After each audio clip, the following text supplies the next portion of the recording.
Welcome to Movies, Films, and Flicks. I am Mark Hoffmeyer, and joining me is a man who is currently recording this from the peak of K2. It's Tom Tresimer. I need my Dex pen right now. You know, we said that this was a terrible idea because right now you're thousands of feet in the air. Air is very thin. You're exhausted. You're pushed to the limit. I mean, you're at the vertical limit. I'm at 24,000 feet and I'm already dead. I just don't know it yet. And every breath is labored. To get a syllable out, you are using your life force. So I appreciate that you would join me on this podcast while on top of K2. What kind of rig are you using to record? Oh, I've got my my MacBook up here and I hauled up a little generator.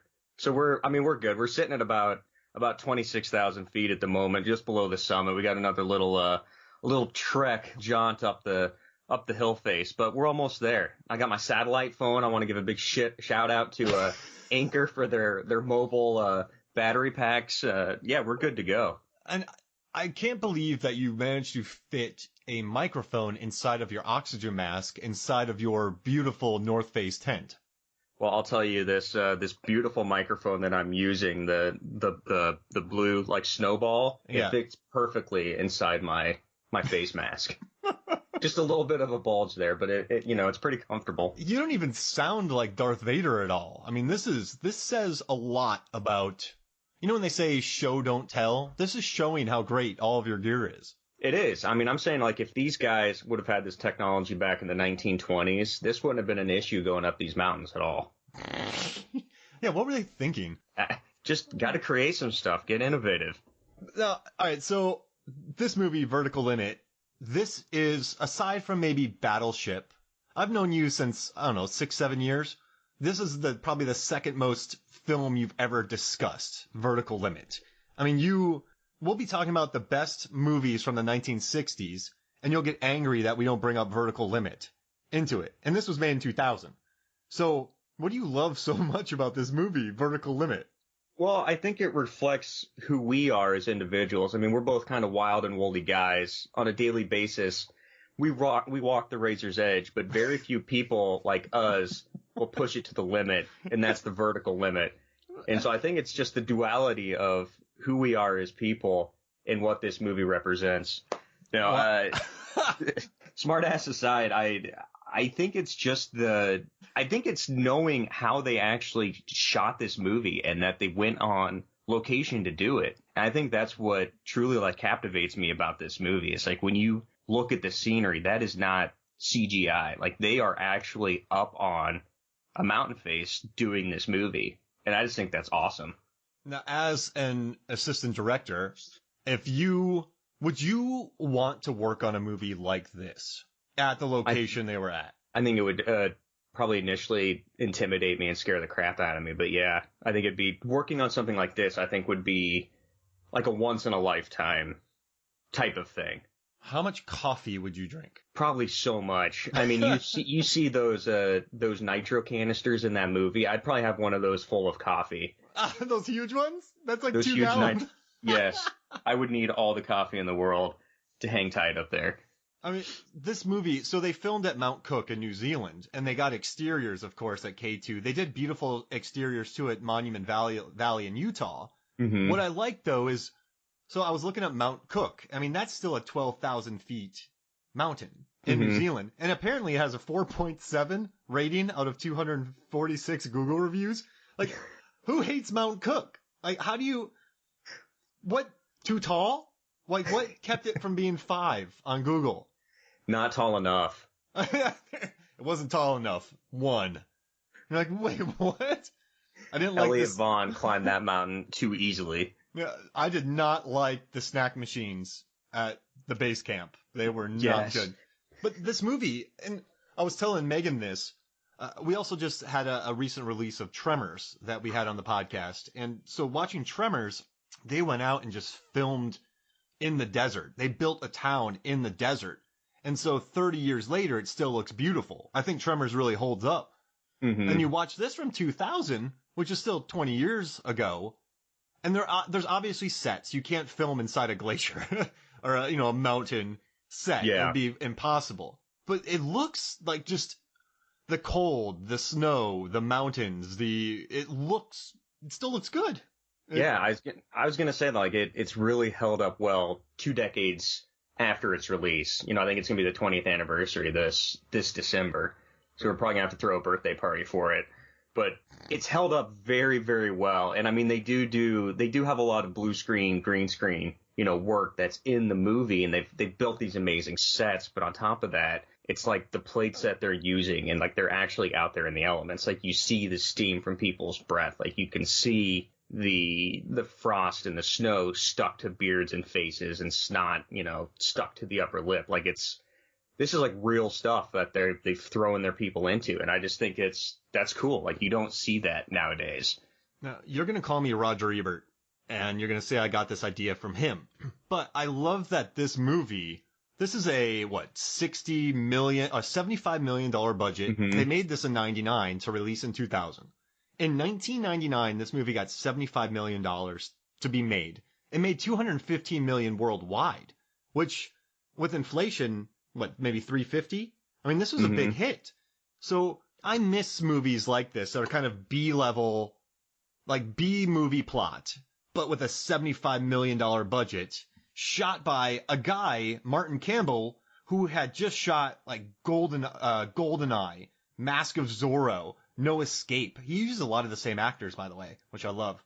But a good director with good. Ben Mendelsohn's in this, which is insane to me, which I love. My wife didn't pick up on that till about an hour and a half into the movie of who he actually was. And it's just this movie. I don't know. They just gave it $75 million to tell. Basically, I don't know if you've seen them, but it's based on a book. But there's a movie called Wages of Fear. And then there's another movie I love that was released in 1977 called Sorcerer, directed by William Friedkin. One of my favorite movies ever made. It's about these dirtbags going through the most dangerous jungle ever with a bunch of nitro in their truck to blow up an oil fire. And it's just them kind of making their way up through insurmountable odds and just really rough stuff. And so this movie's about a brother rescuing his sister, and there's 3 teams of 6 people with nitro on their backs trying to blow something up. 3 teams of 2 people. Yeah, 3 teams of 2 people. For whatever reason, with Pakistani nitro strapped to their mountain climbing packs. That's just leaking in their facility. Okay. Yeah, I don't. We can cover that a little bit, but that makes no sense. Why it's just. It was on a counter, just leaking.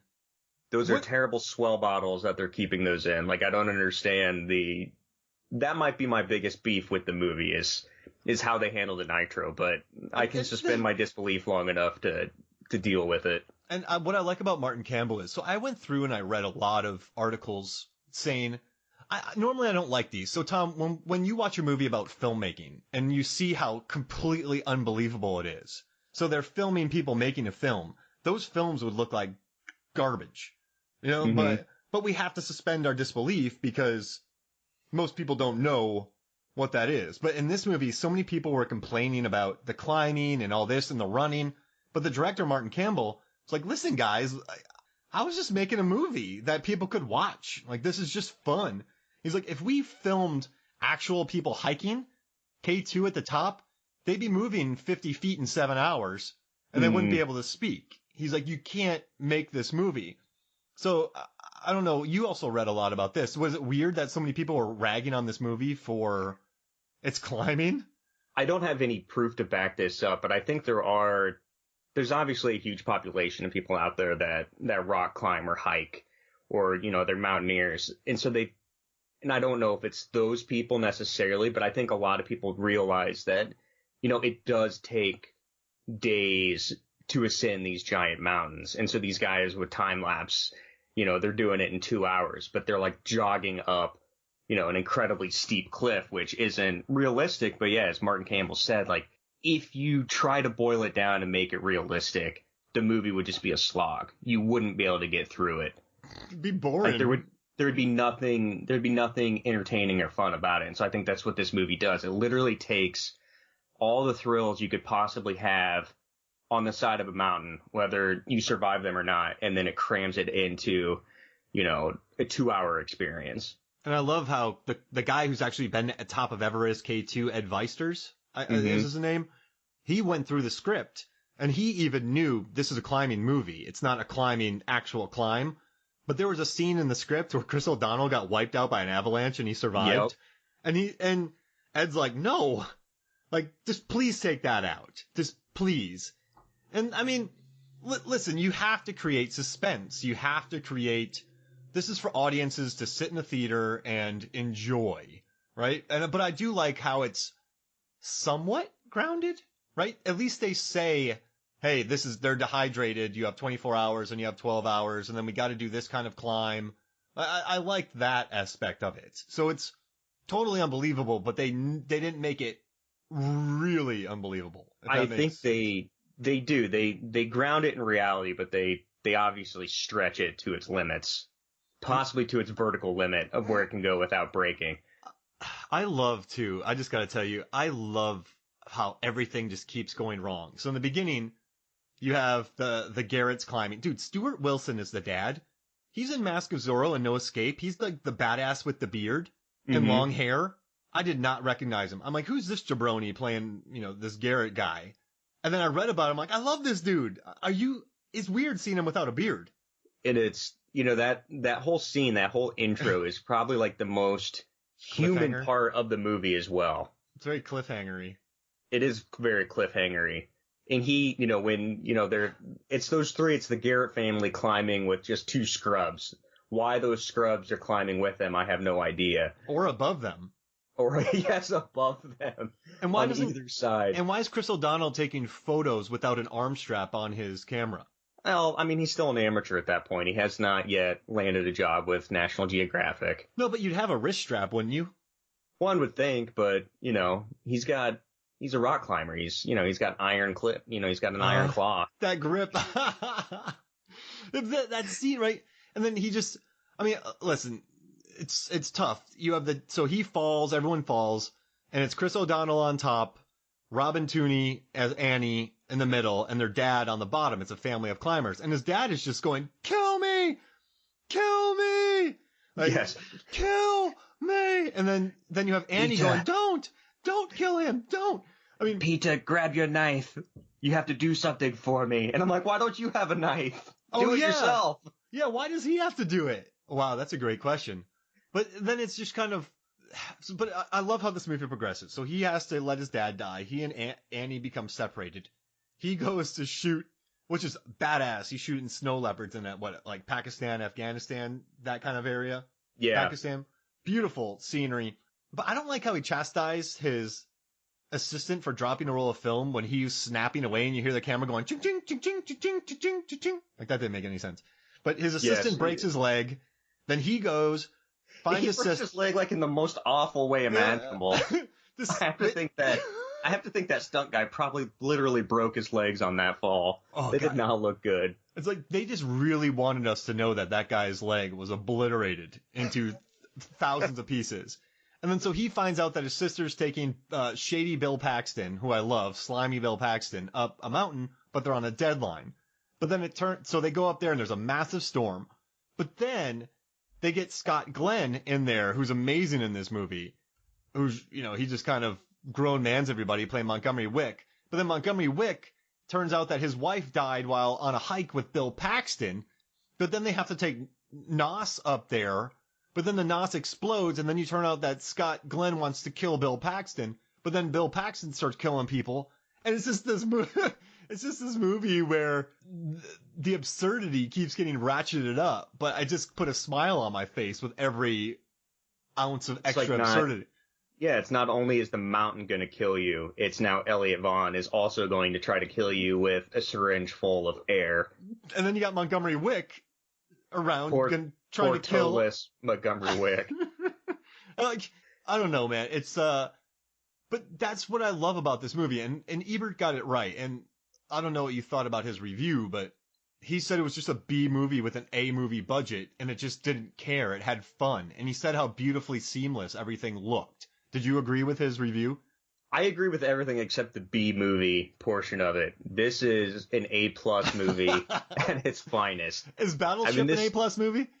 Battleship is an A++ movie. Yeah, I mean, this thing it's got the budget, but it's got the people behind the scenes as well. But then it's also got the cast. Like, that is not a B movie cast. A-level cast. That is an A-level cast. I mean, that was Chris O'Donnell at his prime. And I think people forget how big he was there, mid-90s through the mid-2000s. Like, he was huge. I mean, Scent of a Woman, then the Batman movies. Like, he was big, O'Donnell. Yeah, and you got Billy Paxton, who's, I mean, people love him. And he's probably one of the more underrated actors that have come out of Hollywood. My goal is to cover... He plays a really good bad guy. My goal is to cover every Bill Paxton movie. So we've done Near Dark, we've done True Lies. I just love how Paxton, while watching this movie, you like him. So I think I kind of get what he wants to survive at. Remember, I love when the guy's injured, and Tom McLaren's injured. He's like, you're going to die, man. Just like kill yourself so we can live. Yeah. Right? But then you're kind of like, yeah, Paxton, like, I think you're so likable. I'm with you. Like, he does this super Tom. slimy. You're a mountain climber. You knew the risks. I mean, his ability to turn on the charm and then flip that evil switch is pretty flawless in this movie. Like, he's incredibly charming and charismatic, and then he's a total a-hole a minute later, and you buy into it. I love it. I just think he's perfect in this role. And also, I gotta say, actually, you and I think, have our two favorite, we're both big James Bond fans, and we think that Goldeneye and Casino Royale have probably, I hate saying this term, the best Bond women, Bond girls, but, Bond women. Mm-hmm. And that's what, by Isabella Scorupco. I play Monique, and then I like Eva Green in, the Vesper. Casino Royale. Yeah. But I love Isabella in Goldeneye, and she's in this movie. She's reunited with Martin Campbell, who also did Goldeneye. But I gotta tell you something. Between Goldeneye, Vertical Limit, and Reign of Fire, Isabella's in what I call the jump trilogy. Yeah. So in the beginning of Goldeneye, the bungee jump. Yep. Right? And then, so you have that, the bungee jump. And then you have Reign of Fire, Matthew McConaughey floating for 35 feet, and then being eaten by a dragon. Right, yep. Right? And then you have this one, which features, the greatest trailer moment in history. Right? Yeah, great trailer moment too. Okay, because remember when Skyscraper came out, right? Everyone was laughing about that jump. I wrote that article about it, and it got, I made a graphic for it, and I think it got, 1 million views in the first day. As far, because I compared it to all the other jumps. I wasn't making fun of it, but everyone was laughing about it. This jump in Vertical Limit, you watch it and you're like, yes, yes. It's hard not to get pumped up for it. I mean, it just, the leap looks badass. I mean, his arms would be ripped out of their sockets. Every part of him would be bruised and broken, but I would say it's one of the best trailer moments of the 2000s. Mm-hmm. I mean, I guarantee you, Tom, I don't know why I said Tom, but that scene in the trailer made the movie an extra $50 million. What do you think? I can see that. Right? It may have made it the extra $215.7 million. Yeah, because I was 18 when this came out. How old were you? 14 or so, 15. Oh, wow. So from a 14, 15-year-old, you're sitting there watching the trailer for this movie at the Super Bowl or something, because I think this had a Super Bowl ad. What did 14, 15-year-old Tom think of that jump?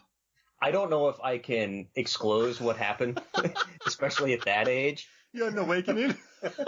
I had a Highlander awakening somewhere. Gosh. That's terrible. No, it's just you always have those moments, especially in these big action adventure movies, where you kind of have that, for lack of a better term, that oh shit moment. And that's exactly what this moment is in that trailer. So it's it's kind of the run-of-the-mill action scenes, avalanches, that type of thing. And then all of a sudden, you've got this guy literally jumping a mountain from one mountain to the other. And you're just that is so awesome. And you're that's what I do with, my action figures when I was young. Was that one of your cats? That is, I'm sorry. Oh, no, that's awesome. So I just did a podcast, a Blade 2 podcast. And in that one, we had a cat visit. So I welcome any and all cat visits during the podcast. This is Beckett. She's named after the lead from Castle. And also, if you ever become friends with Tom, Just find him somewhere and get on his Christmas list. His cards are the best. You have your cat cards. No, but yes. So I guess going back to the jump, but man, what a jump, right? It was just. So the cool thing about that is, so to bring people up with the storyline of it, it's like they finally are scaling up the mountain, and they think that they're like on the home stretch to get to the crevasse where the people are trapped.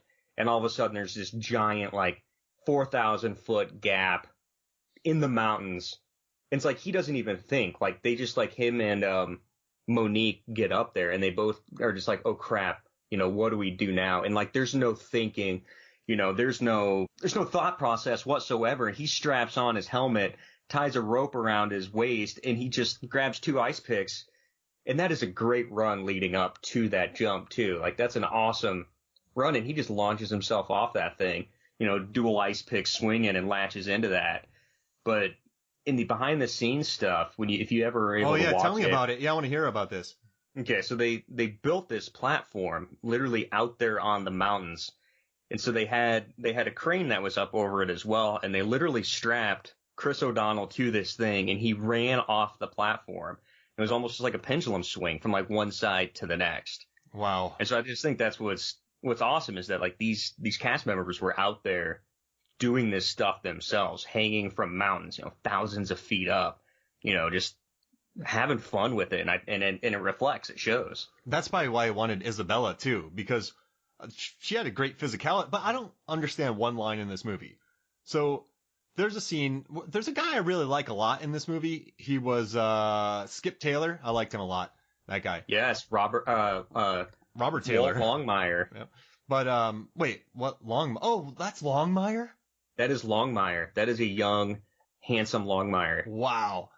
I like that. But he's explaining Monique, and he goes, she's French Canadian. Sometimes she's Canadian, sometimes she's French. And I just thought to myself, they must have written this just randomly and then cast Isabella. They should have, because that made no sense to me about her being a French Canadian. She had no accent, it was a weird. It's not, whatever. It is kind of weird, especially when. So in the scene, she's angry at that moment, and she's snapping back at Skip Taylor. She's really bad at cutting open letters, I got to tell you.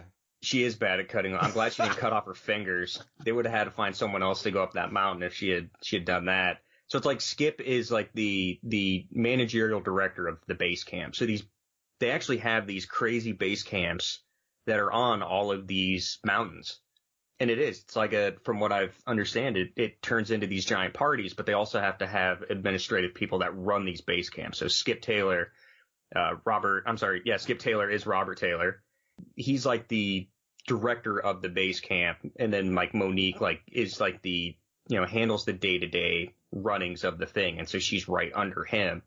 So they're getting into this little argument, and he drops that line that she's French Canadian. Some days she's Canadian, some days she's French. Today she's French. Which I didn't get either, because it's, I thought French people for the most part were pretty nice. It was a very, it was weird. It was an interesting line about that. But I think they're just trying to give Robert Taylor more lines because his Australian accent is so great. Yeah, that guy's all right. So I want the guy who shot this, Dave Tattersall. Have you seen his IMDb page? I have not. And so you got to know why this movie looks as good as it does. He shot Con Air, right? Okay. Your favorite movie on the planet. Then he did Soldier, which we covered on the podcast. Then he did Star Wars Episode 1, The Phantom Menace. Then he went and did Green Mile, which is a beautiful looking film. He did all the young Indiana Jones. And then he went and he did Vertical Limit. But I think his work on Phantom Menace helped the green screen work on this immensely. I can see that. Because that's all Star Wars was. It was just green, blue screen. So I think he really aided them. But then he went on to do The Majestic with Frank Darabont. Frank Darabont loved him too, by the way. Mm-hmm. Then he did, get this, Episode 2, Attack of the Clones, Die Another Day. You can say whatever you want about that movie. It looks beautiful. And then he went and did Revenge of the Sith, right? Then he did Next. But Speed Racer, dude. He did Speed Racer, which I love. Then he went and did the pilot for Walking Dead with Frank Darabont again. Like, this guy has shot some, like, he hasn't done, his last kind of movies haven't been too big. He did Longest Ride in 2015. That looks, he did Foreigner too with, yeah, the new Campbell movie. Yeah. So this guy is talented, man. Like, the shot, like, I think they do their best, they do a good job capturing the scale of the mountain, I would say, on that. Yeah, they do. They do. I don't know. Yes. And I think that's also a thing, like, I like about it too, is that they're not, this is something that in the behind the scenes that Martin Campbell expresses, that like a lot of, there's not a ton of mountain climbing movies out there. It's a pretty limited list, but it's like the ones that you do see, like you can tell that it's built sets, they're in a confined space. This movie doesn't do that. It definitely takes a step back. At almost every single shot, the camera is always moving. So you're not always just looking at something like in a 2D field. So the camera's moving and giving depth. So you're always seeing what's behind the actors and the characters of the movie. And it's always some giant landscape that's behind these people. Can I ask you a dumb question? What would happen if it was Robin Tooney saving Chris O'Donnell? Would it have been more interesting? That is an interesting question.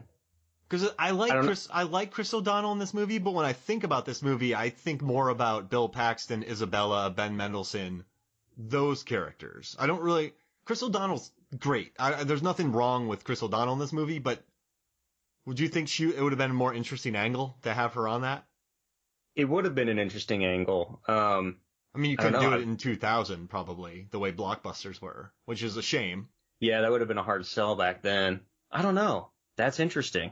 How do you feel about all the people who die in this movie for bad decisions? Really quick, I was thinking about this last night, that the only people that you really have like an in-depth backstory for is Peter and Annie Garrett, the siblings, because you've got that intro scene. Everybody else is like living in the present. So after their father's death, it skips to 3 years later to where Annie is taking Elliot Vaughn up the mountain for his inaugural flight of his airline so he can wave as it passes over K2, which is kind of a small detail that's in the dialogue, but it's, I never really picked up on it for the first several times that I've seen this movie. Like, that was his main reason for going up, was to literally wave at his airplane for a promotional thing as it went over the top of K2. But it's like all these characters, they don't have a huge backstory, but they're all very believable, and they all have like their own characteristics and personality. Like I've always really liked that about that, especially like the brothers, Ben Mendelsohn and I can't think of the other guy's name, who are supposedly based off of two twin brothers that are actual mountain climbers. They're now like in their 70s, but they were pretty big time back in the 70s and 80s. It was Cyril and Malcolm, played by Steve Le Marquand, and then Ben Mendelsohn, and then Malcolm and Cyril. Cyril! Yes. Cyril! So what was your question again about all the deaths with them? Okay, so you have Bill Paxton going up, and he just bosses around Annie, and he bosses around Tom McLaren, which is a great... The team leader, yes. I like that two of the people in this movie, McLaren and another of the character named after like classic drivers. I don't know if you remember that, car makers. Mm-hmm. But, drivers. But he takes them up, he bosses them into it. They kind of bow beneath him a little bit. Annie makes a terrible decision about keep on moving forward. They get trapped. Then Chris O'Donnell is like, I need 5 people to strap nitro on their backs and come rescue my sister because they made a terrible idea. So I get why Kareem comes with them, right? I get that because he wants to go save his cousin. Yes, Alexander Siddig. Yeah, and he's good in this movie. I like his character, good. But he just gets wiped out and then no one remembers him. And then you get Cyril and Malcolm who join. And then they get $500,000 for that. And then you get Isabella, who comes because she gets $500,000 and wants to go to France to resume her nursing degree. And then you get Scott Glenn, Montgomery Wick, to go because he wants to kill Bill Paxton. So that makes sense that he's going. But throughout this movie, you get, I don't know, I feel bad for Malcolm and Cyril. I feel bad for Kareem that just get wiped out because of their, Chris O'Donnell's like, come risk your life so I can save my sister. And then he gets mad at people. He's like, what would you do? And they're like, well, I don't know your sister. Like, I'm not going to, like, it's, right? So I think part of this is especially, and I'm never going to climb a mountain. As much as I would like to do that, that's never going to be in my future to go climb K2 or Mount Everest or something. But it's like, I think these people get such extreme highs from risking their lives that, you've put in years of training and you get up there and all of a sudden a storm blows in off of, a crazy storm blows in, and then, you're faced with, do you keep going and risk it or do you turn back? And it's like, I think a lot of these people, common sense doesn't necessarily prevail and they keep pushing forward. So it's like them continuing to go up the summit. Like, I completely buy into that. Got it. And it's like, it's really interesting. Like, especially if you look back, and I got stuck in a Wikipedia black hole the other night looking at like all the deaths of people on these mountains, ranging from like all the like 14,000 peaks or whatever there are in the world. And there's like hundreds of people that have died going up these mountains that have got stuck in avalanches or literally just fallen off the face of the cliff. And it's like, I think they all just get these crazy rides from it, from, being daredevils, getting up this mountain. Yeah, that makes sense. I do like that they spent a decent amount of time getting to know Cyril and Malcolm. We get I think they're my two most underrated characters in the movie, which is really crazy because they're so outlandish and wild and perverted, but then they're the only two that actually join to do the right thing.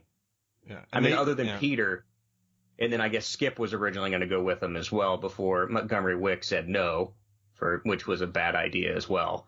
But it's like those were like those two brothers, like, when O'Donnell's asking for everyone to join in, they're like, oh, why would we do this? And then they start calling everyone like bloody wankers, like, what's wrong with you? And they're like, we're in. I dug that. And I loved how I kind of like when the brother Cyril said something to Monique and Monique knocks him out. Yes. And then I love that Ben Mendelsohn just starts laughing. He's like, yeah, you earned that. Like that's amazing. And then later on, he says something to her and she flicks him off. So maybe they're harmless dudes. They're just mountain weirdos who live up on K2, the base camp there. Because they seem to have a permanent residence there. It seems like it. I mean, they're distilling hooch in the beginning, listening to country music with a Bob Marley flag while being naked and cucumbers in their eyes. Yes, at like 30 degrees. It's so weird. But this movie did a good job letting you spend enough time with some of these supporting. I mean, Kareem, you never get to know. Then you never really get to know McLaren. So I wouldn't say they get too much time. But I don't know. Skip gets a lot of time too on there, which is random. All right.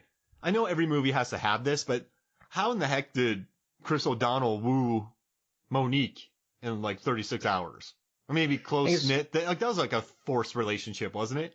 I think it's just one of those things that they both survived a near-death experience, and it's like the Keanu Reeves, Sandra Bullock thing in Speed. Ah, yeah, that's true. And I gotta say, I'm sorry, but a totally different train of thought, but he's a successful photographer if you shoot National Geographic in Pakistan. Yeah, he is. That's pretty cool. How sweet would that job be? Well, other than possibly getting mortared to death by the Iranians on that side, I guess it would be pretty cool. Or having nitro just laying around on people's shoes. Jeez. Poor Skip almost lost his leg. Did they just learn that? Like, did they just... So I think that's one of the biggest things that people have issues with this movie is how they handle the nitroglycerin. Like, it doesn't look like Mountain Dew bubbling up out of the canister. Why did they have like vats and vats of nitro just sitting in that military base, not under like guard and lock and key? And wouldn't Dynamite have done the same exact thing? That's kind of the question as well. Why didn't they just get a bunch of dynamite sticks? Like, nitro would be good. Raw yeah. Nitroglycerin. And terrible canisters. It's like they put, like, acid into, I don't know, like a plastic bottle. Well, no, they do that. But you know what I mean. Just like something with no lid, I guess. Like, it's like carrying around, I don't know. It's like driving on a racetrack with a coffee cup with no lid, essentially, is what they're doing. I mean, you would think that I don't know, like I was trying to explain this to my wife. It's like I feel like they did have lids on these canisters, but because it was getting warm or in the sun, it was raising the temperature, which was making it more volatile, and then like expanding and bubbling out of the canister. But I still don't understand how it didn't seal. I don't know why it was necessarily bubbling, because I don't believe nitro does that. Yeah. I mean, it's all dramatic effect, of course, but that is probably that's the hardest thing to buy into. But I still thought it was cool. If the nitro, sorry, I kept trying to step on you, my bad. The nitro, if they could carry it in a tiny container, like we don't have dynamite, well, you can keep this vat, like this hand grenade size thing of nitro with you. Does that make sense? And but it's very volatile. They didn't need a 20-pound canister to carry up the mountain. Yeah, and when you see the final explosion at the end, like dynamite would have done the trick. And the final explosion, so he unscrews the cap, he pours it into the snow, and it looks like just a big old puddle of Mountain Dew. But it's like he dumps that whole canister in there, and it's a decent sized explosion that blows the opening of that crevasse apart.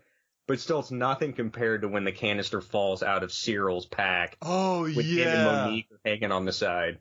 Like, that's the biggest explosion on a mountainside in the history of explosions on mountainsides. I've watched this movie a lot, and I keep yelling for damn Cyril to just drop down and grab the rope.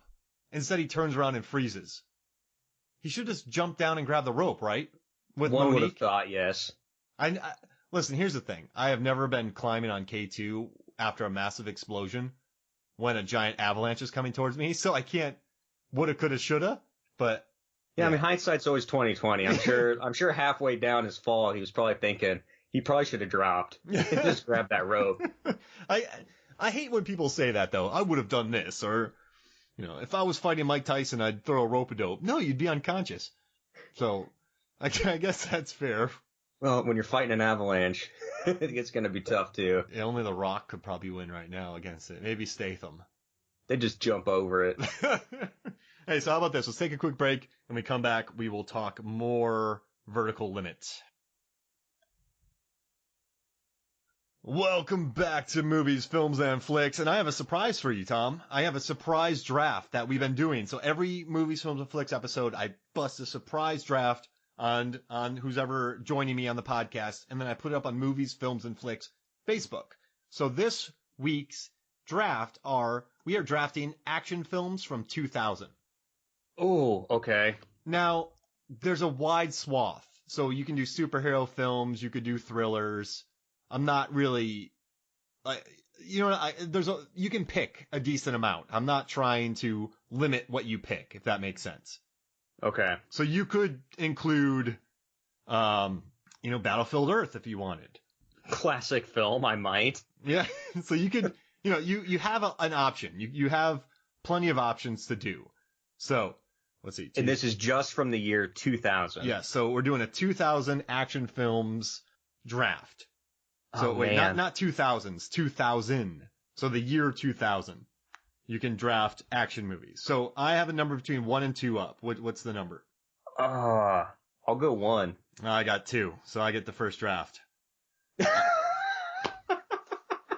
You know what? You're the guest, and I put you on the spot. I'll give you first. Even though guess a number from 1 to 10. I'll pick 3. Sorry, I was thinking of a different one. No, 2. I'm fair with this. You know what? Since you're the guest, I'll give you first draft. And it's going to be clear as day what you pick. I'm going to write it down right now because I know exactly what you're going to pick. Do you? I mean, I could go Vertical Limit here. No, you're not going to do that. You don't think I'm going Vertical Limit? No, not with your first pick. Gosh, okay, I'm looking at a list here. I feel like you're looking at a different list. No. 2000 action films. I am overthinking something. I know exactly what you're picking. If I really want to win this, I think I got to go Gladiator. That's exactly what I wrote down. I wish there was a way for me to show you. Here, wait. Maybe I could put my phone on. Does it matter that much to you? No, it doesn't matter that much to you, does it? See, I'm looking at the Wikipedia list of action films from 2000, and Gladiator's not even on that list. Yeah, so they probably did like drama, maybe something like that. I'm gonna lose here. I'm just gonna lose, but I'm gonna say Pitch Black. Okay, that's a good one. So we're doing top 5? Yeah. I knew you'd get Gladiator. You just won it. Oh man, I'm gonna go another period piece. I'm gonna go Shanghai Noon. Oh, that was gonna be my first pick, but I went with that's an underrated film right there. It is underrated. The whole the franchise is underrated. It's so good. Well, you just killed me again here. All right, so I'm gonna go. Jeez Louise. Well, ooh, I think I got my next one. Battle Royale. I'm picking. Okay. Man. Man. I'm torn here between a couple. There's some fun ones in here. Like there really is. I don't know if this is a thriller or action movie. I guess it can be both. What do you want? What do you got? Oh, I'm going Patriot. Patriot. Whoa. Dude, all right, I lost. I'm done. It's game over. I guess I'll do Crouching. You know what? I gotta do it. I gotta play smart. Crouching Tiger, Hidden Dragon. Okay. Man, there's some really good action movies from 2000. I know. I'm looking through this stuff. Shoot. I just had one here. Oh my gosh, it just slipped my mind. Why? I know what you're picking. Do you? Yeah, Gone in 60 Seconds. I was thinking about it. I'm torn between that or I'm gonna go X-Men. Oh man, I'm done. All right. Well, do people love Gone in 60 Seconds? I feel like it's a polarizing movie. I think it's very similar to Vertical Limit. You either love it or you hate it. I'm doing Charlie's Angels. That's a bold pick. That was a blockbuster, and I still think it's fun. Sam Rockwell's the villain. We're leaving down some pretty big movies here. Gosh, man, there's some huge movies from this year. Is Romeo Must Die the one where he fights the boxer, and then he fights the two guys at the end? I believe so, yes. Oh, the Jet Li one. With the NERD song playing? I'm gonna go a movie here that I think is really underrated as well. I'm gonna go for my 5th choice. I'm gonna pick oh my gosh. I don't know. There's Mission Impossible 2 still on the board. Mission Impossible 2 is my least Yeah. liked Mission Impossible movie. I did it all for the nookie. Oh wait, so no. I feel like I can't do that movie. I just can't do it. Oh man. I'm gonna go. This could make it or break it. I'm gonna go U571. Why did I not pick that? Oh, dude, I'm done. You have U571. That's tough. All right, so I feel like a lot of people haven't seen that though. I'm gonna go out on a limb and just hope. Oh no, I can't pick Hollow Man. That's such a grody film. Is Romeo the no Kiss no the one where Jet Li fights? It's the one with Bridget Fonda. That's not Romeo Must Die. I'm just gonna go. I love me some Wesley Snipes, so I'm gonna do The Art of War. The Art of War. No, let me read this list. Perfect Storm, Gladiator, Vertical Limit, Hollow Man, Space Cowboys, Patriot, U571, Pitch Black, Art of War, Charlie's Angels, Romeo Must Die, Crouching Tiger, Hidden Dragon, Battle Royale. We don't get... obviously, we've had action films this year, for sure. But we haven't had these kind of action films in a long time. So we'll get sequels... We'll get those kind of films or comic book adaptations, but there were some pretty good action films in 2000 that came out, just sort of bonkers. Were. Did you mention Shaft?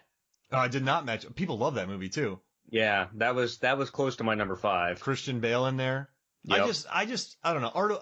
I know people who love Art of War. I did that. I'm done though. You have, Gladiator, Shanghai Noon, Patriot. I shouldn't even put this up.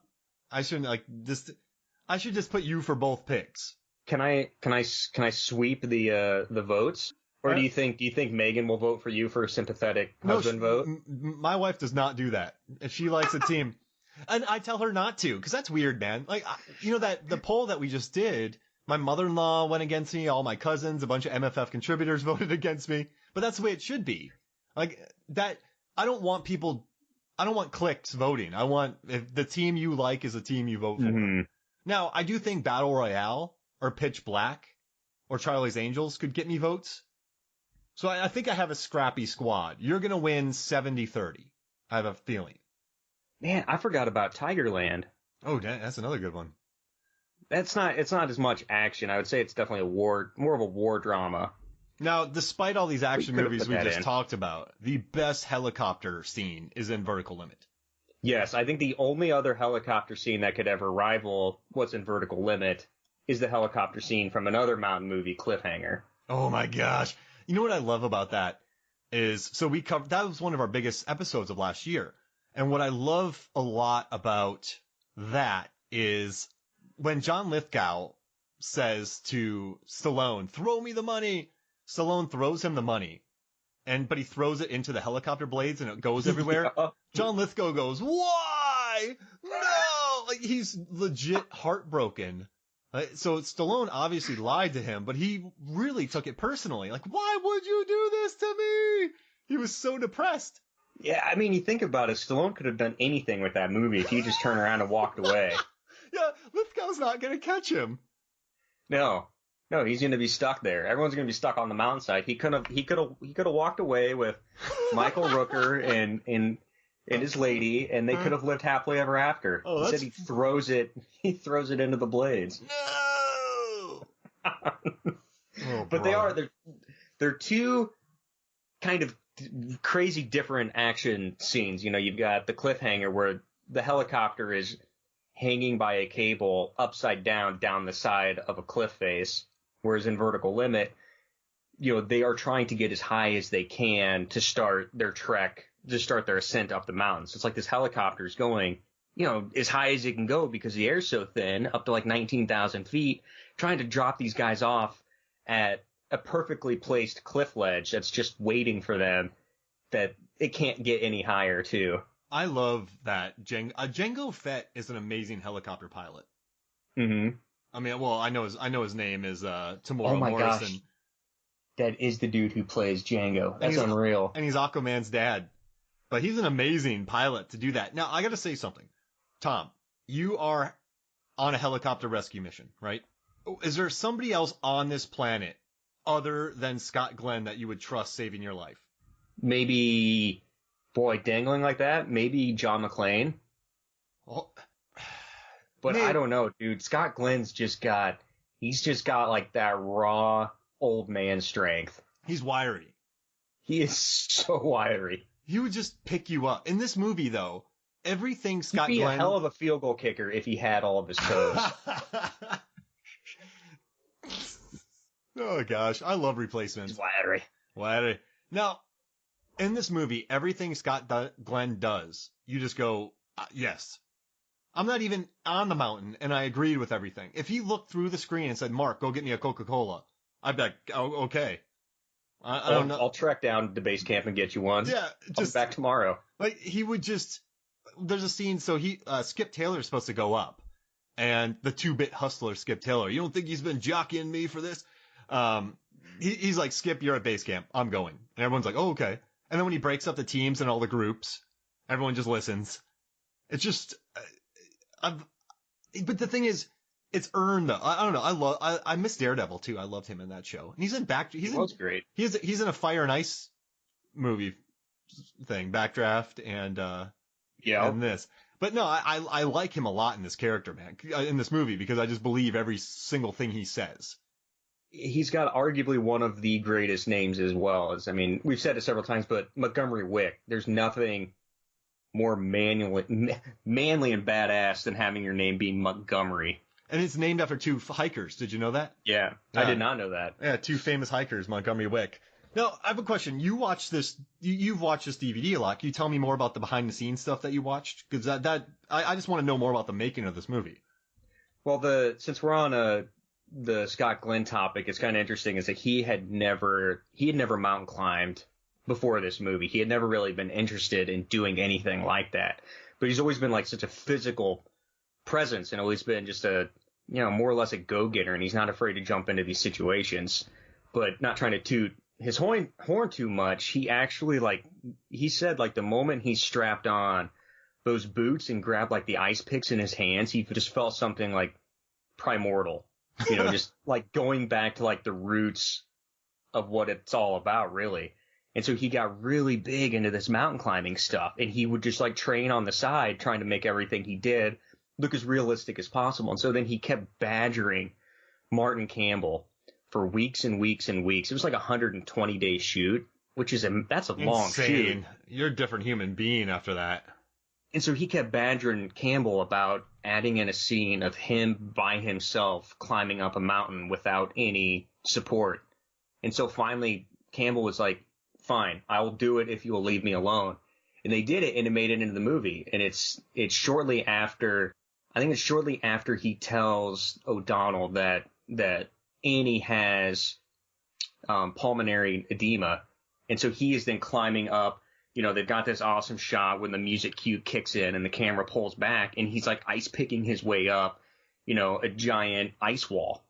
And like that was really him doing it. And the behind the scenes, like he didn't have any support. Like he's really going up like a 70-foot face right there, and he's like 40 feet above O'Donnell.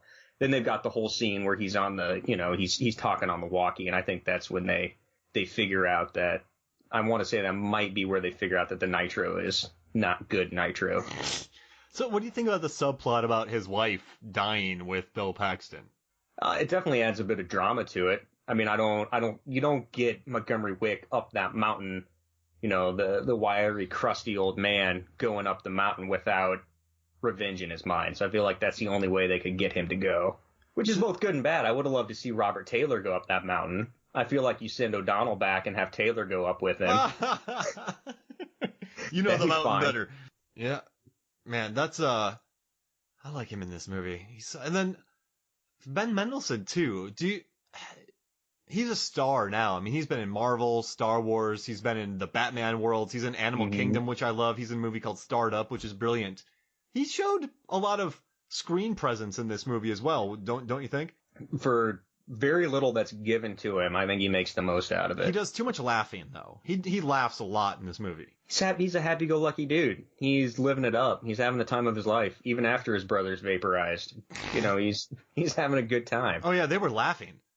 Him and they were laughing when him Kareem and Kareem blew up. The Mountain Dew exploded. Dude, that's a bad dew. What? That surge? It caused a surge? No, wait, that wasn't it. Mountain Dew Code Red. It caused a Code Red. Oh, brother. No, but I don't know. Is there anything else you wanted to cover in this film? What else haven't we talked about here? There's so much more in this movie. I think what's really fun about this movie is that there's like 7 or 8 great action scenes in the movie. And so for anybody that's on the edge about watching this, or let alone having a good experience while watching it, just watch it for those scenes because they are so well done. They are so well edited. You know, the cinematography behind it, you know, the seamless, especially like with the scenes, there's a lot of cutting back and forth between different locations. And so it's like when Monique and Cyril are having their moment hanging off the cliff face, and she's hanging by one hand with the ice pack and he's below her, and she's like swinging him back and forth. You know, they're cutting back and forth then with Annie, like trying to get that other pack from Kareem's brother that had died in the original Avalanche. And so it's like just the ability for these filmmakers to go back and forth between the scenes and you're not getting lost or confused. I think is a real testament to it. So just slog through the story and get to the action scenes because they're so worth it. We haven't even talked about Tooney and Bill Paxton in the crevasse, but there's not much to that. They're just looking for water and climbing around on stuff. Yeah, climbing around, trying to thaw water and drink it, and trying to decide when to kill off poor Tom and then when to take their decks and get on with it. And make a body explode through the ice. And also... That I don't understand. How'd they get that bag up through that ice? That was a yada moment. But I gotta... Now, did it make you feel a little bit dirty when Bill Paxton's like, you just gotta lift that skirt up and pull those panties down, right? Yes. He does that a lot. He says it in True Lies. Like, I feel like that's a line that Bill Paxton relies on a lot. That's his line. That's his go-to. And then that's his shtick. I also hated that no one cared about Kareem's cousin dying. So after everyone's dead, right? Or they think that they're dead. People are crying and everyone's cheering that 3 people survived.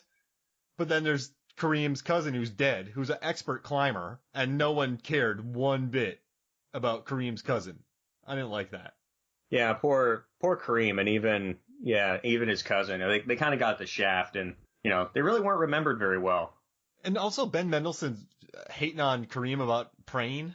I was like, why is this scene necessary? They had to add to the chemistry between these two. And I guess they became buds, right? Yeah, they had to butt heads a little bit. There had to be some friction there for them to become buddies in there before they die. Before the Mountain Dew exploded them. Before Code Red. Oh, brother. That's why you don't drink Diet Dew. It's just cheap stuff. Yeah, stay away from that. That'll make you explode your insides. No, man, this was fun. I'm really glad that you recommended this because this is just a movie that, I mean, this was a big hit. 215 million worldwide. I mean, this is a movie. For what it is, it's big. Is there a better cable movie than this? Oh, man, better cable movie? Like TNT, flip it on, it's on. You're probably going to keep it on. Man, I don't know. I haven't had cable for years, so I'm trying to think back to what. Just think about the 2000s. Like you're in college and there's a movie on TV. Like you're just gonna leave Vertical Limit. I keep wanting to call this Event Horizon, which is weird, but you're gonna want to leave Vertical Limit on. Yeah, you have to. Break your thumb. Don't push that button. Well, this is fun, man. Thanks for joining me, dude. What are we talking about next? Oh, we got a huge list. We can still go back to Terminal Velocity and Drop Zone. Oh yeah, let's do that. Cover the skydiving. Yeah, let's do that. We were talking about Hot Shots just before this. Do we want to do both of them together, Terminal versus Drop Zone? I feel like you can. You can make it a skydiving event. All right, so let's do that, and then so we'll do Terminal and Drop Zone, and then we'll figure it out from there. How's that sound?